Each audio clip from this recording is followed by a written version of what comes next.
ಜೊತೆಗೆ ಎಚ್.ಡಿ. ಕುಮಾರಸ್ವಾಮಿ ಅವರ ಪಕ್ಷ ಹೊಂದಾಣಿಕೆ ಮಾಡಿಕೊಂಡ ಬೆನ್ನಲ್ಲೇ ಅವರು ಕೇಸರಿ ಶಾಲನ್ನ ಹಾಕಿದ ವಿಚಾರಕ್ಕೆ ಸಂಬಂಧಪಟ್ಟಂತೆ ದೇವೇಗೌಡರು ಬೇಸರವನ್ನ ಹೊರಹಾಕಿದ್ದಾರೆ. ಪ್ರಮುಖವಾಗಿ ಎಚ್.ಡಿ.ಗೆ ಕೇಸರಿ ಶಾಲು ಬೆನ್ನಲ್ಲೇ ದೇವೇಗೌಡರ ಬೇಸರ ಕಂಡು ಬಂದಿದೆ. ಕುಮಾರಸ್ವಾಮಿ ಕೇಸರಿ ಶಾಲನ್ನ ಹಾಕಬಾರ್ದಾಗಿತ್ತು, ಪಕ್ಷದ ಶಾಲನ್ನ ಹಾಕಬೇಕಾಗಿತ್ತು ಅಂತ ಅಭಿಪ್ರಾಯವನ್ನ ವ್ಯಕ್ತಪಡಿಸಿದ್ದಾರೆ.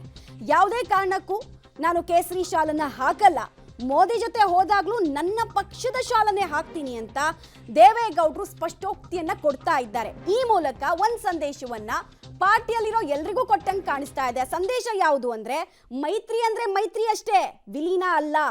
ಮೈತ್ರಿ ಅಂದ್ರೆ ನಿಮ್ಮ ಅಸ್ತಿತ್ವವನ್ನು ನೀವು ಉಳಿಸ್ಕೊಳ್ಳಿ, ವಿಲೀನ ಮಾಡ್ಕೊಂಡು ಮೈ ಮರಿಬೇಡಿ ಅನ್ನೋ ಸಂದೇಶವನ್ನ ಈ ಮೂಲಕ ಪಬ್ಲಿಕ್ ಟಿವಿ ಮುಖಾಂತರ ಕೊಟ್ಟಂಗಿದೆ. ಜನತಾದಳ ಸೆಕ್ಯುಲರ್ ಅಂದ್ರೆ ಮುಂದೇನು ಹಾಕೋಬಹುದಾ? ಏನ್ ಸಮಸ್ಯೆ ಏನಿಲ್ಲ ಅಂತ.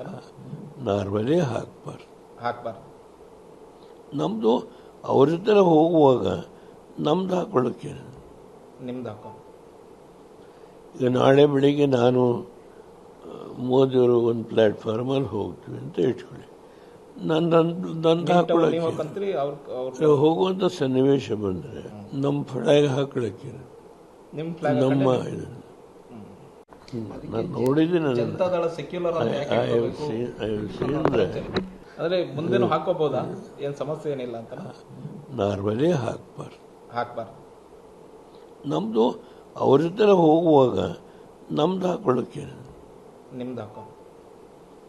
ಈಗ ನಾಳೆ ಬೆಳಿಗ್ಗೆ ನಾನು ಮೋದಿಯವರು ಒಂದು ಪ್ಲಾಟ್ಫಾರ್ಮಲ್ಲಿ ಹೋಗ್ತೀವಿ ಅಂತ ಇಟ್ಕೊಳ್ಳಿ, ನಂದು ಹಾಕೊಳ್ಳೋಕೆ ಹೋಗುವಂಥ ಸನ್ನಿವೇಶ ಬಂದರೆ ನಮ್ಮ ಫ್ಲಾಗ್ ಹಾಕೊಳ್ಳೋಕೆ, ನಮ್ಮ ಇದನ್ನು ದೇವೇಗೌಡರ ಮಾತಲ್ಲಿ ಬಹಳ ಸ್ಪಷ್ಟವಾಗಿ ಎರಡು ಸಂದೇಶವನ್ನ ಕುಮಾರಸ್ವಾಮಿ ಜೊತೆಗೆ ಜೆಡಿಎಸ್ ಪಕ್ಷಕ್ಕೆ ಕೊಟ್ಟ ಹಾಗೆ ಕಾಣಿಸ್ತಾ ಇದೆ. ಒಂದು, ನಾನು ಈಗಷ್ಟೇ ಹೇಳಿದಾಗೆ ಮೈತ್ರಿ ಅಂದ್ರೆ ಮೈತ್ರಿ, ಫ್ರೆಂಡ್ಶಿಪ್ ಅನ್ನು ಮಾತ್ರ ನೀವು ಕಂಟಿನ್ಯೂ ಮಾಡಿ, ಜೊತೆಗೆ ನಿಮ್ಮ ಅಸ್ತಿತ್ವವನ್ನ ನೀವು ಉಳಿಸ್ಕೊಳ್ಳಿ, ಮೈ ಮರಿಬೇಡಿ. ಫ್ರೆಂಡ್ಶಿಪ್ ಕಂಟಿನ್ಯೂ ಮಾಡೋ ಭರದಲ್ಲಿ ನಿಮ್ಮ ಅಸ್ತಿತ್ವಕ್ಕೆ ಧಕ್ಕೆ ಆಗೋ ರೀತಿ ನಡ್ಕೊಳ್ಬೇಡಿ ಅನ್ನೋ ಸಂದೇಶವನ್ನು ಕೊಟ್ಟ ಹಾಗೆ ಕಾಣಿಸ್ತಾ ಇದೆ. ಡೀಟೇಲ್ಸ್ ಕೊಡ್ತಾರೆ, ನೇರ ಸಂಪರ್ಕದಲ್ಲಿ ಜಾಯ್ನ್ ಆಗ್ತಾ ಇದ್ದಾರೆ ಶಬೀರ್. ಮೈತ್ರಿ ಅಂದ್ರೆ ಮೈತ್ರಿ ಅಷ್ಟೇ, ವಿಲೀನ ಅನ್ನೋ ಸಂದೇಶ ಅಂತ ನೀವು ಅಂದ್ಕೊಳ್ಬಾರ್ದು ಅನ್ನೋ ಕಿವಿ ಮಾತನ್ನು ಕೊಟ್ಟ ಹಾಗೆ ಕಾಣಿಸ್ತಾ ಇದೆ ದೇವೇಗೌಡರು. ಖಂಡಿತ ಮಮತಾ, ನೀವು ಹೇಳಿದ್ದು ಸರಿ. ಕಾಂಗ್ರೆಸ್ನ ವಿರುದ್ಧ ಹೋರಾಟವನ್ನ ಮಾಡ್ಲಿಕ್ಕೆ ನಾವು ಬಿಜೆಪಿಯ ಜೊತೆಗೆ ಮೈತ್ರಿಯನ್ನ ಮಾಡ್ಕೊಂಡಿರುವಂತದ್ದು. ಹಾಗಂತ ನಾವು ಕೇಸರಿ ಶಾಲ್ ಹಾಕೋಬೇಕು ಅನ್ನುವಂಥದ್ದು ಎಲ್ಲೂ ಕೂಡ ಇಲ್ಲ. ಹೀಗಾಗಿ ಕೇಸರಿ ಶಾಲು ಕುಮಾರಸ್ವಾಮಿ ಅವರು ಅವತ್ತಿನ ದಿನದ ಕಾರ್ಯಕ್ರಮದಲ್ಲಿ ಹಾಕೋಬಾರ್ದಾಗಿತ್ತು. ಆದ್ರೆ ಯಾರೋ ಬಿಜೆಪಿಯ ಕಾರ್ಯಕರ್ತರು ಬಂದು ಅಕಸ್ಮಾತ್ ಆಗಿ ಕೇಸರಿ ಶಾಲನ್ನ ಹಾಕಿರೋದ್ರಿಂದ ಅದನ್ನ ಅಕಸ್ಮಾತ್ ಆಗಿ ಆಗಿರುವಂತಹ ಘಟನೆ, ಅದನ್ನ ಹೆಚ್ಚು ವ್ಯಾಖ್ಯಾನ ಮಾಡೋದ್ರಲ್ಲಿ ಯಾವುದೇ ರೀತಿಯಾದಂತಹ ಪ್ರಶ್ನೆ ಇಲ್ಲ. ಈಗ ಮುಂದಿನ ದಿನಗಳಲ್ಲಿ ನಾವು ಈ ರೀತಿಯಾದಂತಹ ಕೇಸರಿ ಶಾಲನ್ನ ಹಾಕೋಬಾರ್ದು ಅನ್ನುವಂತಹ ಹೇಳಿಕೆಯನ್ನ ಎಚ್.ಡಿ. ದೇವೇಗೌಡರು ಕೊಟ್ಟಿರುವಂತದ್ದು. ಬಹಳ ಮುಖ್ಯವಾಗಿ ಅವರು ಮತ್ತೊಂದು ಹೇಳಿಕೆಯನ್ನ ಕೊಡ್ತಾರೆ ಮಮತಾ, ನಾನು ಯಾವುದೇ ಕಾರಣಕ್ಕೂ ಕೂಡ ಕೇಸರಿ ಶಾಲನ್ನ ಹಾಕುವುದಿಲ್ಲ. ಒಂದು ವೇಳೆ ನಾನು ಪ್ರಧಾನಮಂತ್ರಿಯವರ ಜೊತೆಗೆ ವೇದಿಕೆಯನ್ನ ಹಂಚಿಕೊಂಡ್ರೂ ಕೂಡ ನಾನು ನನ್ನ ಪಕ್ಷದ ಶಾಲನ್ನೇ ಹಾಕೊಳ್ತೀನಿ ಅನ್ನುವಂತ ಮೆಸೇಜ್ ಅನ್ನು ಕೂಡ ಅವರು ಪಾಸ್ ಮಾಡಿರುವಂತದ್ದು. ಈ ಮೂಲಕ ಜೆಡಿಎಸ್ ನಾಯಕರಿಗೆ ಜೊತೆ ಕಾರ್ಯಕರ್ತರಿಗೂ ಕೂಡ ಒಂದು ಸ್ಪಷ್ಟ ಸಂದೇಶವನ್ನ ಕೊಟ್ಟಿರುವಂತದ್ದು.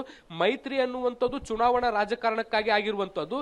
ಜೊತೆಗೆ ಜೆಡಿಎಸ್ ತನ್ನ ಸಿದ್ಧಾಂತ ಏನಿದೆ ಅದನ್ನ ಹಾಗೆ ಉಳಿಸ್ಕೊಂಡು ಹೋಗುತ್ತೆ. ಹೀಗಾಗಿ ನಾವೆಲ್ಲೇ ಹೋದ್ರೂ ಕೂಡ ಜಾತ್ಯತೀತ ಪಕ್ಷದ ತನ್ನ ಶಾಲ್ ಏನಿದೆ ಅದನ್ನ ಮಾತ್ರ ಬಳಸ್ಕೋಬೇಕು, ಕೇಸರಿ ಶಾಲನ್ನ ಹಾಕೋಬಾರ್ದು ಅನ್ನುವಂತಹ ನೇರ ಸಂದೇಶವನ್ನ ಕೂಡ ರವಾನೆ ಮಾಡಿರುವಂತದ್ದು. ಇವನ್ ಅವರು ಎಚ್.ಡಿ. ಕುಮಾರಸ್ವಾಮಿ ಅವರು ಕೂಡ ಈ ರೀತಿಯಾದಂತಹ ಒಂದು ಶಾಲ್ ಅನ್ನ ಹಾಕಬಾರ್ದಿತ್ತು ಅನ್ನೋ ರೀತಿಯಾದಂತಹ ಹೇಳಿಕೆಯನ್ನು ಕೂಡ ಕೊಟ್ಟಿರುವಂತದ್ದು.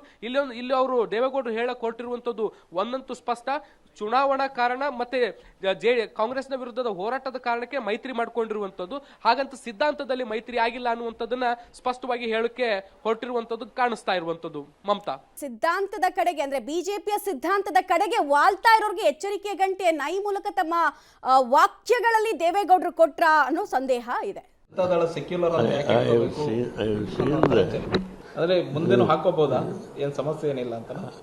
ನಾರ್ಮಲಿ ಹಾಕ್ಬಾರ್ದು. ನಮ್ದು ಅವ್ರ ಜೊತೆ ಹೋಗುವಾಗ ನಮ್ದು ಹಾಕೊಳ್ಳೋಕೆ, ನಿಮ್ದು ಹಾಕೋ.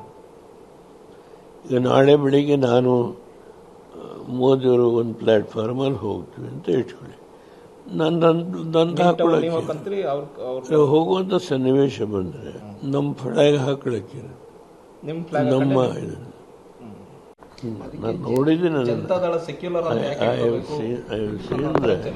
ಅಂದ್ರೆ ಮುಂದೇನು ಹಾಕೋಬಹುದಾ? ಏನ್ ಸಮಸ್ಯೆ ಏನಿಲ್ಲ ಅಂತ.